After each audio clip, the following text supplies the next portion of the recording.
नमस्कार, मैं हूं शुभम शंकरधर। आप देख रहे हैं मनी 9। स्वागत है आपका हमारे खास साप्ताहिक कार्यक्रम इकोनॉमिकम में। अर्थात की नई किस्त लेकर मेरे साथ स्टूडियो में मनी 9 के एडिटर अंशुमान तिवारी जी जुड़ गए हैं। सर, बहुत स्वागत है आपका। अंशुमान जी से अर्थात पर चर्चा शुरू करूं या आपको विषय बताऊं अर्थात का, उससे पहले आपको ये बता देता हूं आज कार्यक्रम में खास क्या है, कहां से हम शुरुआत करेंगे, फिर क्या होगा। सबसे पहले बात होगी हर बार की तरह अर्थात की। आज का विषय बड़ा अनोखा है, नया है, इसके बारे में आपको बिल्कुल अभी बताऊंगा। लेकिन अर्थात के बाद होंगे आपके सवाल, अंशुमान जी के जवाब, फिर आपकी इनकम की बात।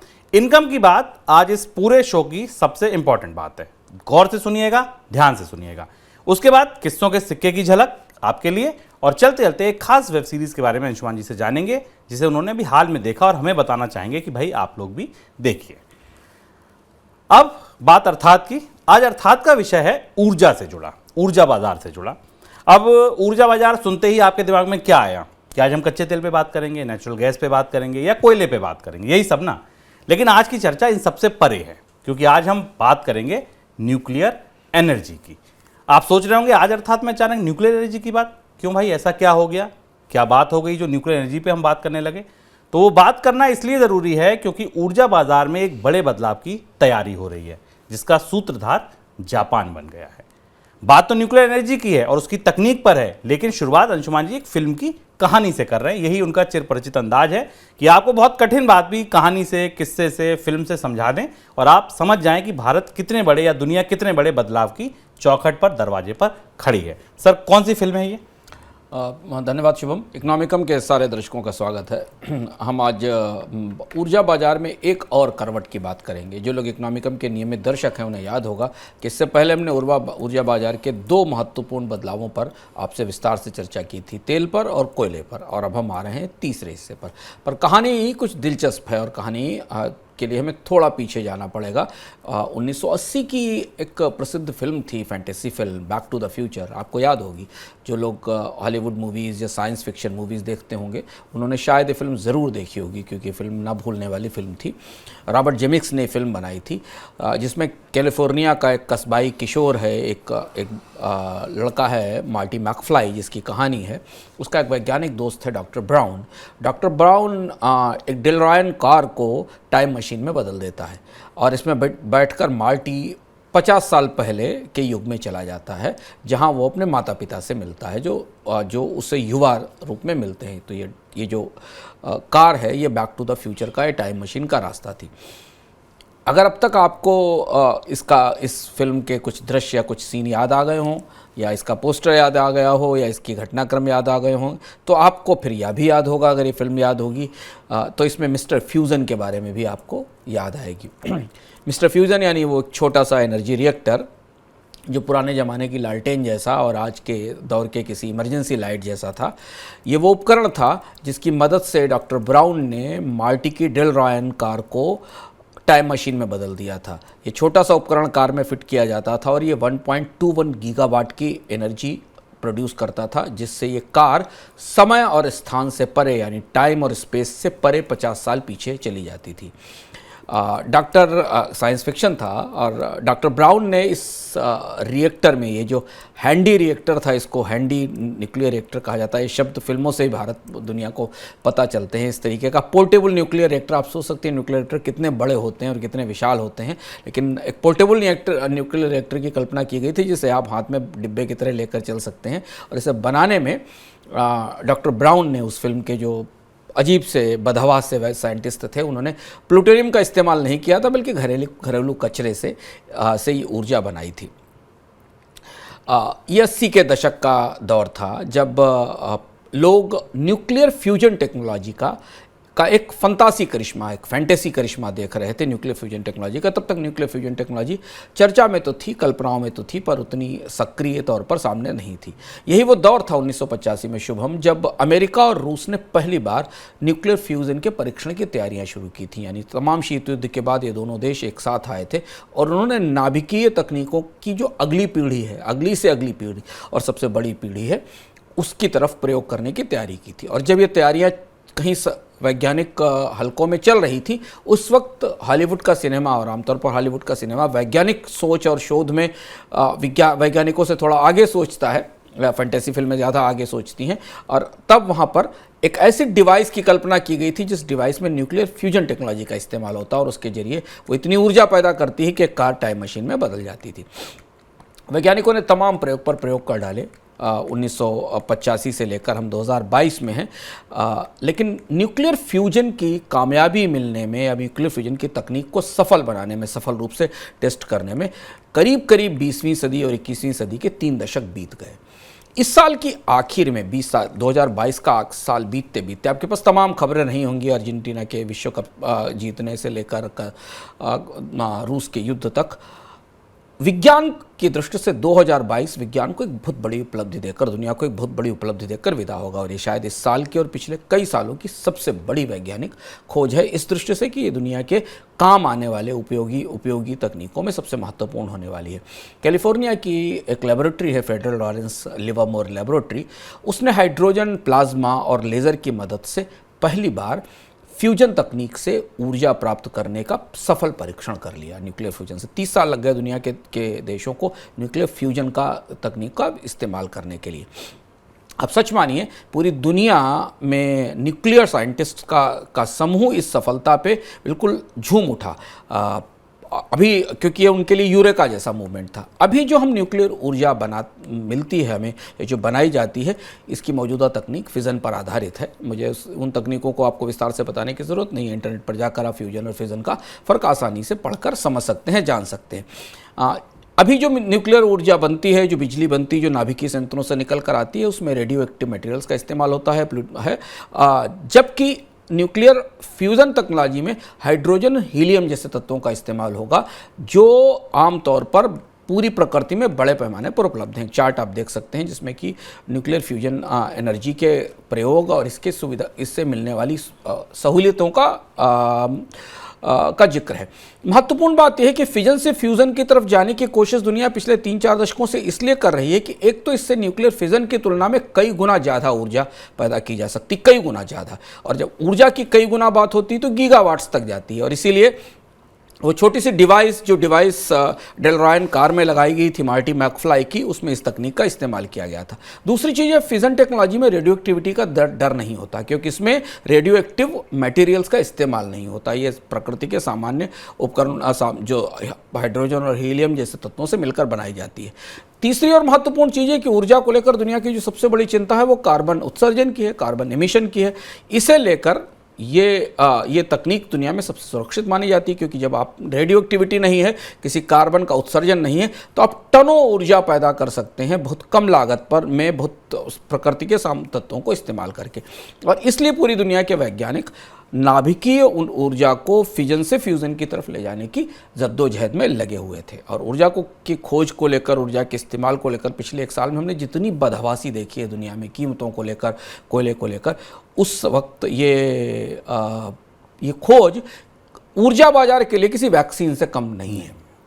हालांकि इसमें अभी कमर्शलाइज होने में, इसका व्यावसायिक इस्तेमाल होने में लंबा समय लगेगा, लेकिन आप कहेंगे कि हम इकोनॉमिक कम में, आर्थिक मामलों में ये न्यूक्लियर तकनीकों का आल्हा पंवारा आपको क्यों सुनाने लगे। इसकी वजह यह है कि ये युग बदलने वाली खोज, इसको युग बदल खोज कहें, ये ठीक उस समय आई है जब दुनिया के ऊर्जा बाजार में एक और बड़ी नई करवट शुरू हो चुकी है, और जिसका आगाज़ इस साल ठीक रूस यूक्रेन युद्ध के बीच में सितंबर में हुआ था। और इस दृष्टि से 2022 दुनिया में ऊर्जा की दृष्टि से काफ़ी बड़ा और क्रांतिकारी साल साबित होने वाला है। सर सबसे बड़ा सवाल ये है कि ये जो ऊर्जा है, नाभिकीय ऊर्जा, ऐसा नहीं है कि स्रोत के बारे में हमें अभी पता चला, पुरानी बात है। वो फुकुशिमा की घटना थी कि पूरी दुनिया का इस पर भरोसा उठ गया था, सबको याद है वो। अब ऐसा क्या हुआ जो अचानक ये हिम्मत लौटने लगी? जो बदलाव हो रहा, वो बदलाव ये है कि रूस के राष्ट्रपति पुतिन ने जिस तरह से दुनिया के ऊर्जा बाजार को अपनी युद्ध लिप्सा की चपेट में लिया, उसके बाद दुनिया ने न्यूक्लियर एनर्जी को लेकर नए सिरे से देखना शुरू किया और नए सिरे से उसकी तरफ विचार करना शुरू किया। और धीमे धीमे नाभिकीय ऊर्जा को लेकर, न्यूक्लियर एनर्जी को लेकर दुनिया की हिम्मत लौटनी लगी। शुरुआत हुई जापान से। जापान से क्यों हुई आपको हम बताएंगे तो हमें समझ में आएगा। इस साल सितंबर का वाकया है। सुर्खियों में हमारे सामने रूस और यूक्रेन का युद्ध था। इसी बीच जापान के प्रधानमंत्री फुमियो किशिदा ने एक चौंकाने वाला ऐलान किया इसी साल सितंबर में। उन्होंने कहा कि जापान न्यूक्लियर एनर्जी या परमाणु एनर्जी में फिर से नए सिरे से निवेश करेगा। परमाणु संयंत्र दोबारा शुरू किए जाएंगे, नए एटॉमिक रिएक्टर लगाए जाएंगे। ये वो मौका था जब दुनिया में तेल की कीमतें खौल रही थी। तेल की कीमतें $90 $95 के आसपास थी। कोयले के भाव इतने तेज थे कि कोयले इतना ऊंचा था, अभी भी काफ़ी ऊंचा है कि कोयले को प्राप्त करने में मुश्किल हो रही थी। और ऊर्जा आपूर्ति के लिए रूस पर जापान की निर्भरता 100% थी। यानी जापान रूस से ही तेल भी लेता था और रूस से कोयला भी लेता था। जापान की इस करवट के बाद पूरी दुनिया में एक बड़ा उलटफेर, एक बड़ी हलचल शुरू हो गई। खास बात यह थी कि जापान की सरकार न केवल नाभिकीय ऊर्जा की तरफ लौट रही थी, बल्कि NHK का एक सर्वेक्षण आया जिसमें करीब 50% लोग इस बात से सहमत थे कि जापान को वापस न्यूक्लियर एनर्जी में निवेश करना चाहिए। नाभिकीय ऊर्जा को लेकर ऐतिहासिक तौर पर जापान की परिस्थिति बड़ी अद्भुत और विचित्र रही है। दुनिया का एकमात्र परमाणु विस्फोट जापान ने देखा। दुनिया के परमाणु रिएक्टर में होने वाला विस्फोट भी जापान ने झेला। इसलिए जापान की जनता की परमाणु को लेकर या परमाणु तकनीकों को लेकर एक खास किस्म का भय और हिचक हमेशा बनी रही है। जैसे ही हुआ, यूरेनियम बाजार में सारे तेजड़िए जो बुल्स थे वो अपने अपने टर्मिनल्स के आगे आकर बैठ गए। बीते करीब एक दशक से दुनिया में यूरेनियम के बाजार में या रेडियोएक्टिव फ्यूल्स के बाजार में मंदी थी, कहीं कोई सक्रियता नहीं थी। इसी साल इस फैसले के तत्काल बाद सितंबर में यूरेनियम की कीमत ने ऊंची उड़ान भरी। 2021 में इसकी कीमत करीब $30 प्रति पाउंड थी, जो इस साल $64 तक दौड़ गई। इसका चार्ट हम आपको दिखाते हैं। और तब से आप अगर यूरेनियम की कीमत को देखें कि हम पिछले 2019 के बाद से, और इस समय यूरेनियम की कीमत करीब $48 से $50 के पास है। क्योंकि केवल जापान ही नहीं, दुनिया के कई अन्य देशों में भी यूरेनियम की मांग दोबारा शुरू होने वाली है। न्यूक्लियर ऊर्जा की तरफ वापस लौटने की तैयारी शुरू हो गई है। हम इन तैयारियों की चर्चा फिर वापस लौटेंगे इस चर्चा के अंत में। पहले हम समझना चाहते हैं कि नाभिकीय ऊर्जा की इस नई करवट में जापान का हृदय परिवर्तन, जापान का दिल बदलना, जापान का हृदय परिवर्तन इतना महत्वपूर्ण क्यों है, और वो हृदय परिवर्तन पूरी दुनिया में, चाहे वो जर्मनी हो या ब्राज़ील, कनाडा हो या भारत या कि न्यूजीलैंड और ऑस्ट्रेलिया, उन सबको कैसे प्रभावित करता है। सर, ये नई कोशिश शुरू हुई है, नई करवट शुरू हुई है, लेकिन अगर हम देखें तो जहाँ से ये फाइलें बंद हुई थी उस समय नक्शा था कैसे नाभिकीय ऊर्जा का? कौन सा देश कहाँ क्या क्या कर रहा था उस घटना से पहले?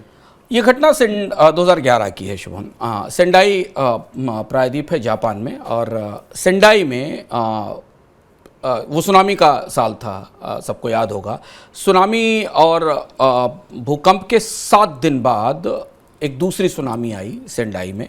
फुकुशिमा का जो नाभिकीय बिजली संयंत्र था उसमें आग लग गई, और वो जलता हुआ नाभिकीय संयंत्र पूरी दुनिया में, खबरों में, तस्वीरों में छा गया।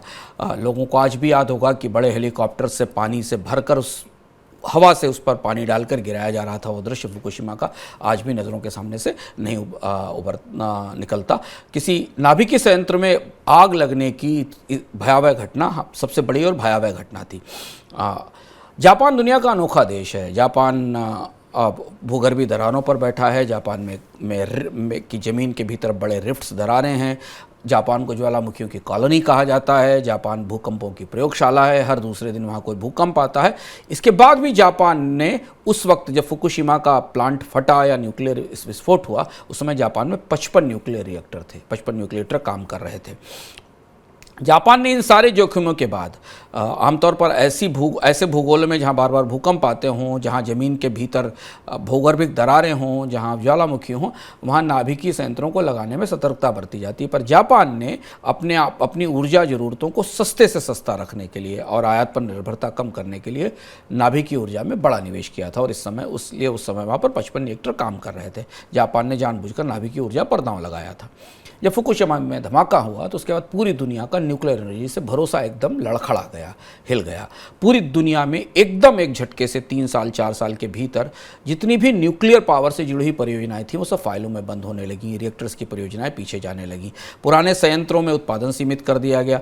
1986 में रूस में चेरनोबिल हादसा हुआ था। उसके बाद यूरोप में पुनर्विचार शुरू ही हो रहा था, तब तक 2011 में ये दूसरा हादसा हो गया और बैक टू बैक दो बड़े हादसों के बाद दुनिया को लगने लगा कि ये तो आत्महत्या का सामान है जो हमने अपने अपने देशों के भीतर लगा रखा और ये किसी समय भी पूरी आबादी को तबाह कर सकता, क्योंकि रेडियो एक्टिव मटेरियल से बनने वाली ऊर्जा, ऐसी ऊर्जा दुनिया को नहीं चाहिए। यहीं से यूरेनियम का बाजार 10 साल की लंबी मंदी में चला गया। यूरेनियम की मांग खत्म हो गई, टूटने लगी। जो भी थोड़े बहुत संयंत्र चल रहे थे, हम आगे बताएंगे आपको। पूरी दुनिया में उस समय ऊर्जा का संकट काफ़ी गहरा था उस दौरान, अगर आप देखें 1980 से लेकर 2010-11 के बीच में।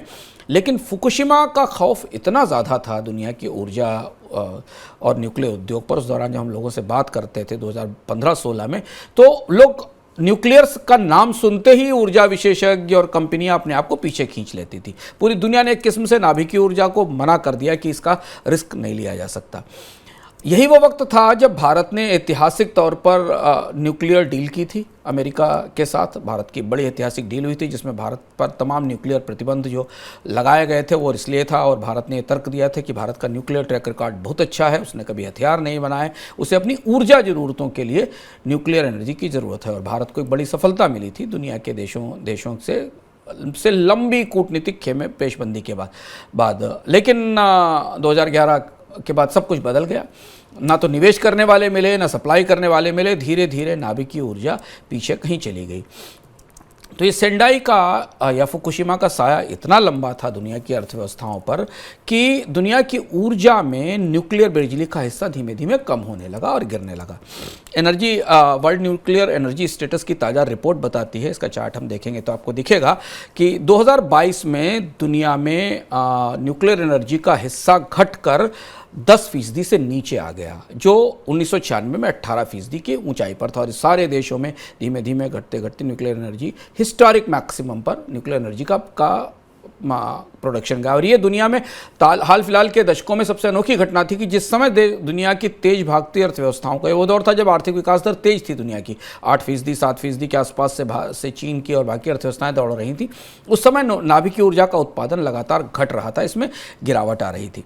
इंटरनेशनल एनर्जी एजेंसी के आंकड़े भी हमारे सामने हैं, उनको हम देखते हैं तो ये पता चला कि दुनिया में 2018 में करीब 449 सक्रिय रिएक्टर थे जिनमें न्यूक्लियर एनर्जी बन रही थी या बिजली का उत्पादन हो रहा था। और इन रिएक्टर्स ने 2018 में अपनी मैक्सिमम कैपेसिटी छू ली थी जो 397 गीगावाट के आसपास थी। इसके बाद ना तो क्षमता बढ़ाई गई 2011 के बाद, ना नए रिएक्टर जोड़े गए। 2010 के बाद अगले 3 साल में 23 रिएक्टर बंद हो गए दुनिया में, उनमें उत्पादन बंद हो गया। ये रिएक्टर्स के खुलने, बंद होने और चलने का आंकड़ा है जो आप देखें 1954 से लेकर 2022 तक की तस्वीर इसमें दिखती है। न्यूक्लियर रिएक्टर्स कहाँ कितने चल रहे हैं। अंततः न्यूक्लियर रिएक्टर्स का नंबर घटकर जो 450 के करीब था वो घटकर 411 पर आ गया। और चीन को छोड़कर ज़्यादातर दुनिया में अगर आप ध्यान से देखें तो न्यूक्लियर रिएक्टर बनना बंद हो गए या उनकी उत्पादन क्षमता कम कर दी गई। और ये उनकी ऑपरेटिंग कैपेसिटी का आंकड़ा है जो लगातार हमने जिसमें क्रमशः कमी होते देखी। 2010 और 2011 के बाद एक लाल ड्रॉप नीचे से आता है लाइन में। और अगर आप इसे 1970 से देखें तो बहुत तेज ग्रोथ दिखती है न्यूक्लियर एनर्जी में, पर 2011 के बाद इसमें गिरावट आना शुरू होती है। और सेंडाई की इस दुर्घटना का असर इतना ज़्यादा गहरा था दुनिया में न्यूक्लियर एनर्जी के ऊपर कि ज़्यादातर देशों ने अपने न्यूक्लियर पावर प्रोग्रामों को या तो रोक दिया या उन्हें रिनोवेट नहीं किया या उन्हें बंद करने की तैयारी कर ली। शुभम, न्यूक्लियर स्टेटस रिपोर्ट बताती है कि 2021 में 33 देशों में नाभिकीय ऊर्जा प्रोग्राम मौजूद थे।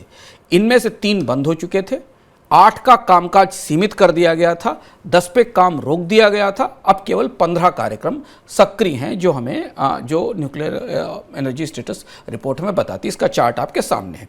और जब आप बिल्कुल सबसे ऊपर देखते हैं जहाँ नीले रंग का 2021 का आंकड़ा है तो दिखाई देता है कि दुनिया के ज़्यादातर देशों में लगभग एक न एक न्यूक्लियर एनर्जी कार्यक्रम चलाने की कोशिश की जा रही थी। सिकुड़ते अब बहुत ही कम देश ऐसे बचे जहाँ नए कार्यक्रम शुरू किए गए। भारत भी कोई नया बड़ा न्यूक्लियर पावर कार्यक्रम शुरू नहीं कर पाया इतने सालों में। सबसे बड़ा असर ये हुआ कि इस वजह से न्यूक्लियर रिएक्टर्स की एनर्जी में के तकनीकों में कोई नया निवेश नहीं हुआ, रिएक्टर बेहतर नहीं हुए। सिर्फ केवल एक देश था दुनिया में, सिर्फ एक देश जो पूरी दुनिया का जब नाभिकीय ऊर्जा से मोहभंग हो रहा था तो केवल चीन अकेला ऐसा एक देश था जिसने बहुत सक्रियता के साथ न्यूक्लियर एनर्जी के कार्यक्रम को परस्यू करते रखा, उसमें निवेश करना जारी रखा, उसमें उत्पादन जारी रखा और दुनिया में न्यूक्लियर मटेरियल का, न्यूक्लियर एनर्जी के जो स्रोत थे उनकी खदानें खरीदना जारी रखा। चीन ने काफ़ी गहरी जद्दोजहद की अफ्रीका में अरेवा के साथ जो यूरोप की बड़ी न्यूक्लियर कंपनी है कांगो में एक बड़ी यूरेनियम माइन लेने को लेकर 2021 में दुनिया का नाभिकीय ऊर्जा उत्पादन 3.9% बढ़ा जबकि चीन का 11%, यानी कम से कम 3 गुने से ज़्यादा चीन का न्यूक्लियर एनर्जी उत्पादन बढ़ा। और अगर आप चीन को बाहर निकाल दें तो पूरी दुनिया में 2021 में नाभिकीय ऊर्जा के उत्पादन में 3% से भी कम की बढ़ोतरी दिखाई देती है। अच्छा सर, नाभिकीय ऊर्जा की दुनिया में ये हलचल तब है जब रूस यूक्रेन का युद्ध चल रहा है, ऊर्जा बाजार उबल रहा है। अगर ये युद्ध नहीं होता तो क्या परिस्थिति कुछ भिन्न होती? अगर युद्ध नहीं होता तो शायद दुनिया के देश सेंडाई का जो या फुकुशिमा का जो डर था उस खौफ से बाहर नहीं निकलते। लेकिन जैसे ही ये युद्ध आया तो हमने देखा कि जो ट्रेडिशनल 3 बड़े ऊर्जा ईंधन थे, पेट्रोल, कोयला और गैस, इन तीनों की कीमतों में भयानक आग लग गई। न्यूक्लियर ऊर्जा की तरफ लोगों ने जाने की कोशिश इसलिए ही की थी क्योंकि जो हाइड्रोकार्बन बेस्ड ईंधन है उनकी सप्लाई और उनकी आपूर्ति सीमित है, और दूसरी चीज़ ये कि उनके कार्टेल्स हैं जिनके कारण वो महंगाई उनके कारण आती है। तो इसलिए जब ये चुनौती आई कि कच्चे तेल की कीमतें तो स्थायी तौर पर $80-90 हैं, कोयले की कीमतें रिकॉर्ड तेज़ी पर हैं, गैस की कीमतें रिकॉर्ड तेज़ी पर हैं, तो वापस नाभिकीय ऊर्जा की तरफ देखने की प्रक्रिया शुरू हुई। और अगर इन हादसों और खतरों के बाद भी जापान जैसे देश को अपना रुख बदलना पड़ा, और जापान का रुख न्यूक्लियर ऊर्जा के संदर्भ में पूरी दुनिया के रुख को निर्धारित करता है, इसलिए हम जापान का उदाहरण यहाँ दे रहे हैं। जापान अगर नाभिकीय ऊर्जा को लेकर अपना नज़रिया बदलता है तो उसका असर पूरी दुनिया पर कैसे पड़ता है यह हमें सितंबर से दिसंबर के बीच में ही दिखाई देगा। बहुत कम समय में, इसी साल के आखिरी 6 महीनों में अचानक पूरी दुनिया का लगभग हर देश इस तैयारी में लग गया कि अब उसे भी न्यूक्लियर एनर्जी की तरफ वापस लौटना है। जापान ने 55 रिएक्टर तो पहले से थे, जापान ने नए रिएक्टर लगाने का ऐलान कर दिया सितंबर-अक्टूबर में। इधर जब जापान ने रिएक्टर बनाने का ऐलान किया तो चीन ने कहा कि अगले 15 साल में वो 150 नए रिएक्टर लगाएगा। तो यानी चीन और जापान जो 2 बड़ी अर्थव्यवस्थाएं थीं उन्होंने अपने नाभिकीय ऊर्जा कार्यक्रम आगे कर दिया, और यहाँ से शुरू हो गई। अक्टूबर का आखिरी हफ्ता रहा होगा जब न्यूक्लियर रिएक्टर्स लगाने की होड़ शुरू हो गई। इस होड़ शुरू होने से पहले तक अगर आप इस आंकड़े को ध्यान से देखें जुलाई 2022 तक का, तो आपको दिखाई देगा चीन को छोड़कर बाकी ज़्यादातर जगहों पर न्यूक्लियर रिएक्टर्स की संख्या ना के बराबर थी। चीन में जो न्यूक्लियर रिएक्टर थे वो चल रहे थे, हाँ, जो तैयार हो रहे थे और बन रहे थे, और भारत में इसका दूसरा हिस्सा था। तो अब यूरोप ने, और ये आंकड़ा ये बताता है कि दुनिया में ये चार्ट ये बताता है कि दुनिया में न्यूक्लियर रिएक्टर कहाँ लग रहे हैं और उनके तकनीकी सप्लायर कौन है। इसमें दिलचस्प रूप से रूस को आप देखें, रूस बड़ा तकनीकी सप्लायर है न्यूक्लियर एनर्जी के स्रोतों का, बांग्लादेश के लिए भी, भारत के लिए भी। साउथ कोरिया एक सप्लायर है जो यूनाइटेड अरब अमीरात को देता है। रशिया का एक बड़ा रोल है जिस पर हम आगे चर्चा करेंगे। इसमें रशिया ने कैसे पूरे मामले में रूस के युद्ध ने कैसे चीज़ें बदल दी, और उसके अलावा अमेरिका है, अमेरिका के पास अपनी तकनीक है उस ऊर्जा के लिए। जापान के पास अपनी तकनीक है नाभिकीय ऊर्जा के लिए। गैस की महंगाई इतनी ज़्यादा थी यूरोप में कि यूरोप ने नाभिकीय ऊर्जा के लिए, न्यूक्लियर एनर्जी के लिए तत्काल अपने आप को काम करना शुरू कर दिया। फ्रांस अपने सारे रिएक्टर दोबारा शुरू करने वाला। यूरोप के लिए बेहद चौंकाने वाली बात थी कि जिसने फुकुशिमा को देखने के बाद या चेरनोबिल को देखने के बाद तय कर लिया था कि वो नाभिकीय ऊर्जा छुएगा तक नहीं, फ्रांस ने अपने रिएक्टर दोबारा शुरू करने की बात की। जर्मनी ने 2011 में आधिकारिक रूप से फैसला लेकर अपने सारे रिएक्टर बंद कर दिए थे फुकुशिमा के हादसे के बाद की न्यूक्लियर एनर्जी नहीं चाहिए, गैस और पेट्रोल और कोयले से एनर्जी लाई जाएगी या विंड से लाई जाएगी, न्यूक्लियर एनर्जी नहीं छुई जाएगी। वो भी अब प्रतिबंध हटाकर नए सिरे से इस सस्ती ऊर्जा पर काम करने के संकेत दे रहा है। सत्ता से बाहर होने से पहले ब्रिटेन के प्रधानमंत्री बोरिस जॉनसन का एक बयान आया था, जो बयान काफ़ी चर्चा में था न्यूक्लियर कम्युनिटी के बीच में।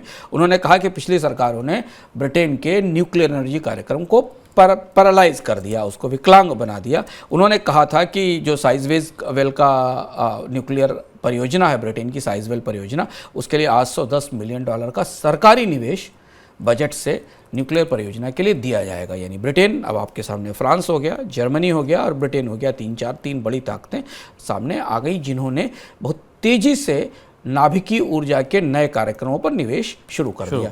और इसीलिए हमें भारत दुनिया के बाजार में यूरेनियम की कीमतों की में एक तेज बढ़ोतरी और एक तेज ऊंचाई दिखाई देने लगी। दूसरा, न्यूक्लियर तकनीक सप्लाई करने वाली कंपनियां, कच्चा माल बनाने वाली कंपनियां, मशीनें बनाने वाली कंपनियों को फिर से नए सिरे से बाजार दिखने लगा है। सर, आगे आप लिख रहे हैं कि नाभिकीय ऊर्जा की दुनिया में अमेरिका गजब असमंजस में है, दुविधा में। ऐसा क्यों? क्योंकि अमेरिका तो हर कहीं भी कोई तकनीक हो कुछ हो सबसे आगे ही दिखता है, यहाँ दिक्कत नहीं। यहाँ बड़ी दिलचस्प कहानी है अमेरिका की। न्यूक्लियर एनर्जी की कहानी दिलचस्प है। अमेरिका ने भी अपनी न्यूक्लियर एनर्जी के कार्यक्रम को धीमा तो किया था, पर उसे चूंकि अमेरिका के पास गैस आ गई थी, उस गैस से ऊर्जा की काफ़ी ज़रूरतें पूरी होने लगी थी, तो अमेरिका ने अपने कार्यक्रम को भी थोड़ा पीछे किया था और अगले चरण में जाने की कोशिश की थी। अमेरिका की योजना यह है कि वो कार्बन एमिशन कम करने के लिए न्यूक्लियर एनर्जी का उत्पादन बढ़ाना चाहता है और इसके लिए वो अगले 1 दशक में अपने यहाँ प्रोडक्शन को दोगुना करना चाहता है। लेकिन इस पूरे कार्यक्रम को रूस और यूक्रेन युद्ध के कारण झटका लगा है। दिलचस्प बात यह है कि अमेरिका के न्यूक्लियर रिएक्टर जिस यूरेनियम का इस्तेमाल करते हैं वो दुनिया में केवल एक कंपनी बेचती है।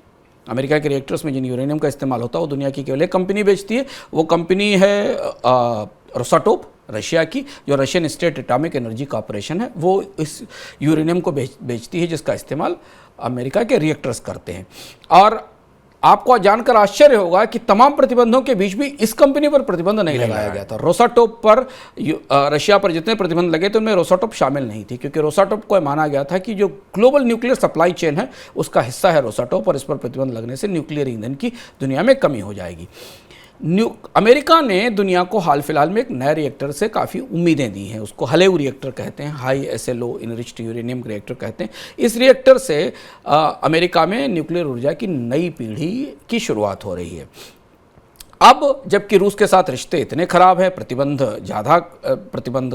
चरम सीमा पर हैं, युद्ध और टकराव की स्थिति है, तो बाइडेन प्रशासन यूरेनियम के नए बाजार तलाश रहा है। वो ऐसे बाजारों की तलाश में है जहां रूस के बदले उसे अपने इन नए रिएक्टर्स के लिए नए सप्लायर मिल सके। और इसलिए यूरेनियम बाजार में, यूरेनियम के खनन में और उसकी खोज में अगले 1 दशक में हमें बड़ा निवेश देखने को मिलेगा, क्योंकि अमेरिका खुद जो न्यूक्लियर एनर्जी मार्केट का एक बड़ा प्लेयर है वो स्वयं यूरेनियम की तलाश में दुनिया में निकलेगा। आप सर मानते हैं, अंत में बिल्कुल अंतिम टिप्पणी आपको लगता है कि ये न्यूक्लियर एनर्जी अब समय की ज़रूरत है? अगर हम तकनीक की दृष्टि से देखें तो फ्यूज़न की तरफ, फ्यूज़न तकनीक को इसीलिए लाया गया था क्योंकि सुरक्षित है। खतरों को सीमित किया जाए तो न्यूक्लियर एनर्जी दुनिया का सबसे अनोखा ऊर्जा संसाधन है, पर्यावरण के लिए सुरक्षित है। इसमें सबसे बड़ी चीज़ ये है कि यही एक ऐसा एनर्जी स्रोत है जिससे आप बहुत बड़ी विराट क्षमताओं के बिजली घर लगा सकते हैं। यानी आपको छोटे छोटे दसियों बिजली घर लगाने के बजाय न्यूक्लियर एनर्जी के एक बड़े मेगा पावर प्लांट लगाकर पूरे देश को बिजली देने की क्षमता, क्योंकि ये काम यही तकनीक कर सकती, कोल से, गैस से या बाकी चीज़ों से संभव नहीं है। अब हम यहाँ से फिर वापस मिस्टर फ्यूजन की तरफ लौटते हैं, जिनको हमने मार्टी मैकफ्लाई की कार में देखा था। वो छोटा सा उपकरण, ये संयोग ही है कि इस समय जब दुनिया वापस न्यूक्लियर एनर्जी की तरफ देख रही है कई सारे कारणों से, और तकनीकें भी काफ़ी बेहतर हो रही हैं, तब इस ऊर्जा उद्योग की सबसे बड़ी तलाश पूरी हो रही है। फ्यूजन रिएक्टर बनने में भी समय लगेगा, थोड़ा कमर्शियल उत्पादन होगा, लेकिन क्योंकि परमाणु तकनीक काफ़ी जटिल है और उसका विज्ञान काफ़ी जटिल है, लेकिन ठीक 2022 में ऊर्जा बाजार में ये तकनीक आकर खड़ी हो गई है। हाल फिलहाल के हफ्तों की जो सबसे बड़ी चर्चा ये है कि दुनिया के मर्चेंट बैंकर, निवेशक, स्टार्टअप इन्वेस्टर, बैंकर्स जो कभी न्यूक्लियर एनर्जी की तरफ जाते भी नहीं थे, उसे छूते भी नहीं थे, वो अब न्यूक्लियर फ्यूजन तकनीक में निवेश करने को तैयार हैं, अलग अलग जगह इसके प्रयोग के लिए तैयार हैं और इसमें पूंजी आने की तैयारी है। और ये माना जा रहा है कि अगले कुछ वर्षों में न्यूक्लियर एनर्जी और उससे जुड़ा हुआ फ्यूजन निवेश और नए किस्म की सुरक्षित नाभिकीय ऊर्जा तकनीकें निवेश का सबसे बड़ा जरिया है। तो देखिए, एक युद्ध ने कितना कुछ बदल दिया दुनिया में 1 साल के भीतर। 1 साल के भीतर कोयला कहाँ से कहाँ पहुँच गया, तेल कहाँ से कहाँ पहुँच गया, और दुनिया अपने चेरनोबिल और फुकुशिमा के घाव भूलकर वापस फिर न्यूक्लियर एनर्जी की तरफ बढ़ने की तैयारी करने लगी। तो ये था कॉन्टेक्स्ट, ये था संदर्भ, ये थी बातचीत ज़रूरी कि नाभिकीय ऊर्जा पर क्यों बात की जाए। अब बारी आपके सवाल जवाबों की। पहला सवाल सर राहुल का है, वो पूछ रहे हैं कि निर्यात क्षेत्र में भारत के लिए क्या संभावनाएं? निर्यात क्षेत्र में भारत के लिए संभावनाओं की दृष्टि से सबसे महत्वपूर्ण बात यह कि निर्यात का क्षेत्र दुनिया में बहुत प्रतिस्पर्धी है, और दूसरी चीज़ ये कि निर्यात अब द्विपक्षीय समझौतों के तहत होते हैं। भारत के पास प्रोसेस्ड फूड निर्यात करने की संभावना है, जिस पर हमने निवेश नहीं किया है। भारत के पास बहुत सारे लेबर इंटेंसिव उद्योग जैसे कपड़ा या चमड़ा, इनके निर्यात की संभावना है। और दूसरी चीज़ ये कि भारतीय अर्थव्यवस्था में अगर बड़े पैमाने पर फैक्ट्रीज लगाई जाएं तो मैन्युफैक्चर्ड उत्पादों के निर्यात की भी संभावना है। पर निर्यात की दुनिया इतनी आसान नहीं है। पहले निर्यात बाजारों में इस बात से तय होता था कि आपका उत्पाद कितना प्रतिस्पर्धात्मक है, पर अब निर्यात इस बात से भी तय होता है कि जिस बाजार में आप बेचने जा रहे हैं उस बाजार के साथ आपके व्यापारिक रिश्ते कैसे हैं, वो आपको कितनी वरीयता देता है। और इसीलिए व्यापार समझौते होते हैं, इसीलिए मुक्त व्यापार समझौते होते हैं, इसीलिए FTA होते हैं। इनके बाहर होने वाला निर्यात धीमे धीमे आने वाले 5-6 वर्षों में सीमित होता चला जाएगा, और दुनिया का पूरा ट्रेड FTAs के जरिए ये जो पाइपलाइन होगी इसके जरिए जाएगा, या RCEP जैसे जो मुक्त व्यापार समझौते हैं उनके जरिए ड्राइव होगा। अगला सवाल सर विष्णु का है, वो ये जानना चाहते हैं कि भारत में बीमा की पहुंच विकसित देशों जैसी क्यों नहीं है, सरकारें क्या करें? भारत में बीमा की पहुंच विकसित देशों जैसी क्यों नहीं है, महत्वपूर्ण और अच्छा ज़रूरी सवाल है जानना हमारे लिए, क्योंकि भारत का बीमा उद्योग उत्पादों के मामले में पिछड़ा है। भारत में वित्तीय साक्षरता सीमित है। मनी 9 में हम लगातार एक कोशिश करते हैं आपको बताने की कि आप कैसे सही फैसले लें अलग अलग कार्यक्रमों के जरिए। चूँकि भारत में निवेश की क्षमता रखने वाले लोग बेहद सीमित हैं, हमने अपने सर्वे में पाया कि भारत में केवल 15-16% लोग अपनी फाइनेंशियल सेविंग का 15-16% ही बीमा में लगाते हैं। तो इसलिए भारत का पूरा बीमा बाजार उसी मध्य वर्ग की तरफ देखता है, उसी मध्य वर्ग को अपना ग्राहक मानता है, जिसे अमेज़न अपना सामान खरीदने के लिए ग्राहक मानती है, मारुति और हुंडई अपनी कारें बेचने के लिए ग्राहक मानते हैं, जिसको मैकडॉनल्ड्स या डोमिनोज अपना बर्गर बेचने के लिए अपना ग्राहक मानते हैं। जबकि बीमा की ज़रूरत उससे ज़्यादा एक बहुत बड़ी आबादी के लिए, और उस आबादी के लिए प्रोडक्ट नहीं है, नंबर 1। और भारत की बीमा कंपनियों को, जब भारत में 50 से ज़्यादा बीमा कंपनियां हैं, पर बीमा का पेनिट्रेशन इतना कम है क्योंकि हर व्यक्ति की क्षमता के हिसाब से कम निवेश पर, कम बचत पर बीमा वाले उत्पादों की कमी है। और दूसरी बड़ी बात ये कि लोगों के इनकम लेवल्स अभी इस स्तर के नहीं हैं कि वो अपनी फिनेंशियल सेविंग्स के बारे में प्रॉपरली तैयार हो सके। तो दोनों तरफ से ये ज़रूरत है। भारत में लोगों के भविष्य को सुरक्षित करने के लिए, रिस्क को सुरक्षित करने के लिए बीमा के प्रोडक्ट्स में बड़ा बदलाव होगा। और अभी हाल फिलहाल में भारत के बीमा नियामक अधिकरण ने कुछ फैसले भी लिए हैं जिनका असर हमें अगले 1-2 साल में दिखाई देगा बीमा क्षेत्र में बड़े सुधारों के तौर पर। एक और सवाल सर विक्रांत का, वो पूछ रहे हैं कि आसियान FTA से भारत को क्या कुछ फायदा हुआ? सबसे सफल FTA था शुभम भारत के लिए आसियान के साथ, जिस पर हमने अपने पिछले कार्यक्रम में चर्चा भी की थी। अगर आप पिछला इकोनॉमिकम देखेंगे तो हमने चार्ट के साथ आपको बताया था कि भारत के जो सबसे सफल FTA थे, जिनमें सबसे ज़्यादा फायदा भारत को, उसमें एक आसियान का FTA था। अब सर बात इनकम की, इनकम के सेक्शन में क्या खास? इनकम के सेक्शन में जैसा हम लगातार मनी 9 में नए प्रयोग करके आपके सामने ला रहे हैं, अब हम शुरू करने वाले हैं बहुत जल्दी मनी 9 पर एक हेल्पलाइन। और ये हेल्पलाइन प्रतिदिन होगी, जिसमें हम इस एक खास विषय पर जो आपकी बचत और निवेश से जुड़ा है, उसमें देश के सबसे अच्छे विशेषज्ञों से आपकी सीधे बात कराएंगे, आपके सीधे सवाल उन तक पहुंचाएंगे। हर दिन आपको एक दिन, किसी दिन एक बीमा का विशेषज्ञ मिलेगा, किसी दिन एक म्यूचुअल फंड का विशेषज्ञ मिलेगा, किसी दिन एक हेल्थ इंश्योरेंस का विशेषज्ञ मिलेगा, और इनसे हम आपके सवाल सीधे पूछेंगे। आपकी स्क्रीन के ऊपर वो नंबर उपलब्ध है जिस पर आप अपने सवाल भेज सकते हैं। इस पर ईमेल मौजूद है जहां पर आप अपने सवाल भेज सकते हैं। इसके अलावा हमारे YouTube चैनल पर हम छोटे वीडियोस भी देंगे जिनके नीचे आप अपने सवाल लिख सकते हैं। हमारे विशेषज्ञ इन सवालों को सुलझाएंगे, आपको सलाह देंगे, क्योंकि ये मौका, जबकि भारतीय अर्थव्यवस्था में काफ़ी बड़े बदलाव हो रहे हैं और वित्तीय बचतों को लेकर काफ़ी चुनौतियाँ हैं, मनी 9 आपको प्रतिदिन अपने किसी एक वित्तीय विषय पर सीधे सवाल पूछने की क्षमता देगा। मनी 9 की ये हेल्पलाइन बहुत जल्दी शुरू होने वाली है। आप मनी 9 के ऐप को डाउनलोड करिए और इसे देखिए, आपको वहाँ इसके बारे में तत्काल सूचना मिलेगी। चलिए, तो हेल्पलाइन आ चुकी है, बहुत जल्द आपके बीच है। नंबर, ईमेल एड्रेस आपके पास पहुँच चुका है। अपने सवाल लिखिए, सवाल पूछने का पूरा तरीका भी आपको हम बताएंगे बहुत जल्द। और सवाल स्पष्ट रूप से स्टॉक से जुड़ा है, बीमा से जुड़ा है, पूरी बात लिखिए, अपना नंबर ज़रूर रखिए जिससे कि हमारी टीम आपसे संपर्क साध सके, आपका सवाल समझ सके, गैस से आपको सही उत्तर दिला सके। सर, अब किस्सों के सिक्के पर पर्दा हटाइए, झलक दिखाइए, क्या है इस बार?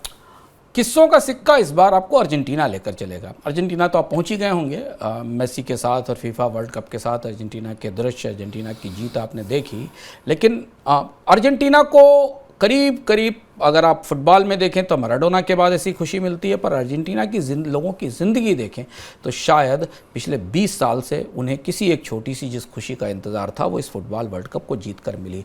नहीं तो अर्जेंटीना दुनिया के देशों के लिए, दुनिया की अर्थव्यवस्थाओं के लिए सबसे बड़ा सबक है। अर्जेंटीना कैसे दुनिया की सिल्वर इकॉनमी के तौर पर अभी से केवल 100 साल पहले दुनिया का सबसे अमीर देश होने के बाद आज दिवालिया और कंगाल देश है, जिसके पास अब केवल अपने आप को रोज़ दिवालियेपन से बचाने के अलावा कोई रास्ता नहीं। अर्जेंटीना का ये किस्सा, अर्जेंटीना की ये पीछे की कहानी इस बार आप किस्सों के सिक्के में सुनेंगे, जहां ये आप देखेंगे कि अर्जेंटीना की फुटबॉल की जीत पर कैसे छोटी सी खुशी इस देश को मिली है, लेकिन उससे अर्जेंटीना की आर्थिक दिक्कतों का कोई समाधान नहीं निकलने वाला। अर्जेंटीना कैसे पूरी दुनिया के लिए एक सबक है। चलिए अब सर चलते चलते एक खास वेब सीरीज़ आप और बताएंगे। एक डॉक्यूमेंट्री है नेटफ्लिक्स के ऊपर, अगर आप लोगों को के पास समय है तो उसे ज़रूर देखिए। उसका नाम है the volcano rescue from Whakaari. New Zealand के में एक ज्वालामुखी विस्फोट हुआ था 2019 में, और ज्वालामुखी विस्फोट के बाद वहाँ फंसे हुए लोगों को कैसे रेस्क्यू किया गया, इस पर रियल टाइम और शानदार फुटेज के साथ डॉक्यूमेंट्री बनाई गई। अपनी तरीके की लोमहर्षक और चौंकाने वाली डॉक्यूमेंट्री है कि ज्वालामुखी से बचाना लोगों को और उनको कैसे रेस्क्यू करना। अगर आपके पास समय हो तो करीब 1 घंटे 30 मिनट के आसपास की डॉक्यूमेंट्री है, इसे देखिए अपना। इस तरीके की डॉक्यूमेंट्रीज आपको प्रकृति और मनुष्य के बीच जो संघर्ष है उसका एक दूसरा ही पहलू लेकर सामने आती है। तो ये था हमारा आज का इकोनॉमिकम। पूरी उम्मीद है आपको पसंद आया होगा। सवाल सुझाव तत्काल भेजिए हमको। फिलहाल दीजिए इजाज़त, अगले इतवार को फिर मैं और अंशुमान जी आपके पास आएंगे नया अर्थात लेके, नया इकोनॉमिकम लेके। नमस्कार।